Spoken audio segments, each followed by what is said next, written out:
all. I hope you all are good and happy. So today we are going to begin with the lesson number 14, that is whale in the sky. So let's begin with this story. Dadu and Mujnal. Dadu and Mujnal love watching clouds. Dadu और मुजना को clouds देखना बहुत पसंद था. Did you know that your name comes from the cloud? Mujna means the cloud that carries the rain. Says Dadu. Dadu ने बोला क्या आपको पता है तुम्हारा नेम क्लाउड से आता है? तुम्हारे नेम का मतलब मुजना का मीन्स है cloud that carries the rain, जो बारिश लेके आते हैं. So there are so many shapes in the cloud. A cauliflower, a mouse stick, a crescent moon. Mujna spots a dog-shaped one. It has such a big nose. So मुजना कह रही है there are so many shapes in the cloud. बहुत सारी shapes है cloud में. एक cauliflower की भी, एक mouse stick की भी है, एक crescent moon की भी shape है. मुजना ने क्या spot करा? एक dog shape वाला भी एक cloud spot करा है जिसकी बड़ी सी nose है with a big nose. See that cloud there? I know of an animal that looks just like it, says Dadu. दादू ने बोला देखो वहाँ पे क्लाउड है, मैं उसकी तरह एक एनिमल को जानता हूँ दैट जस्ट जो बिल्कुल इसकी तरह दिखता है. Really? Asked Mujna excited. Mujna ने बोला रियली दादू? It's called a whale and it lives in the ocean. Tell me more, says मुजना. दादू ने बोला उसका नाम वेल है, वो कहाँ रहती है? ओशियन में रहती है. तो मुजना ने बोला मुझे और बताओ उसके बारे में. Where there are many kinds of whales. बहुत तरीके की whales होती है. But the size of this cloud makes me think of a blue whale. जो इस size का cloud है मुझे blue whale के बारे में सोचने का बता रहा है. The blue whale is the biggest animal that has ever lived on earth. Blue whale सबसे बड़ा animal है जो कभी earth पे रहा था. Much bigger than a dinosaur and much bigger than an elephant, says दादू. दादू ने बोला वो elephant से भी बहुत बड़ा है, dinosaur से भी बहुत बड़ी होती है. So big, says मुजना. मुजना ने बोला so big. It's so big that you would be able to sit inside its heart. वो इतनी बड़ी है कि तुम उसके अंदर, उसके हार्ट के अंदर बैठ जाओगी. Explains Dadu.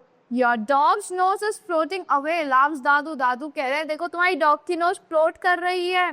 Maybe the nose doesn't like the dog anymore. शायद डॉग को नोज को वो डॉग पसंद नहीं आया. मुजना giggles. मुजना हंसने लगी. Oh, it's floating towards the whale cloud. वो whale cloud की तरफ float कर रही है. What will whale do with a nose? Fish needs gills, not a nose.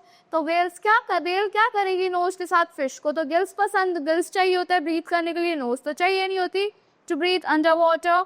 That is true for a fish. ये fish के लिए ठीक है, but the blue whale is not a fish. जो blue whale होती है वो fish नहीं है, वो क्या है? वो mammal है.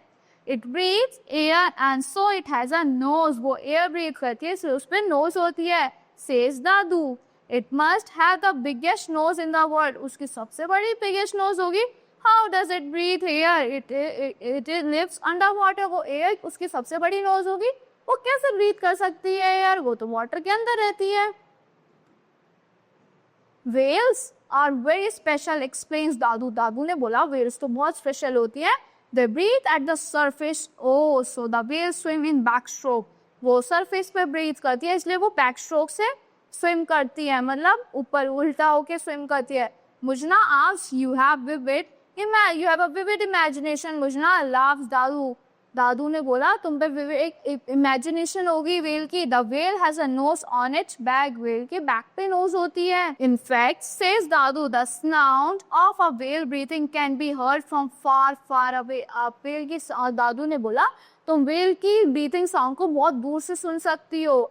The whale takes a breath, goes underwater, comes out of the water again and goes through. Each breath creates a fountain on top of whale's nose. तो क्या होता है? दादू ने बोला जो साउंड होती है whale की ब्रीथिंग की वो आप बहुत दूर से सुन सकते हो. जो whale है वो अंदर जाती है, वो ऊपर आती है, ब्रीथ करती है, फिर वाटर के अंदर जाती है, फिर बाहर आती है, फिर क्या करती है? फिर की साउंड करती है, फिर वो ब्रीथ करती है और जब वो ब्रीथ करती है तो एक फाउंटेन क्रिएट होता है. कहाँ पे? टॉप ऑफ द वाटर पे. कहाँ से निकलता है? वो whale की नोज से निकलता है. मुजना gazes at the whale's cloud. मुजना whale के cloud की तरफ देख रही है. The whale with the nose in its back is moving towards us. दादू वो जो whale है जिसके बैक पे nose है वो हमारी तरफ मूव कर रहा है. She lies on her back her arms tuckled in like fins. वो बैक से लाई कर रही है, उसके जो आर्म्स है उसके fins में टकल्ड है. Waving her arms, मुजना shouts, I am a whale too. अपने आर्म्स वेव करते मुजना शाउट करी, मैं भी whale हूँ. फू फू, hello whale. So this chapter is given by Siddharth Chakravarti. So that's all for this lesson. I hope you all like the explanation of this lesson. See you in the next class.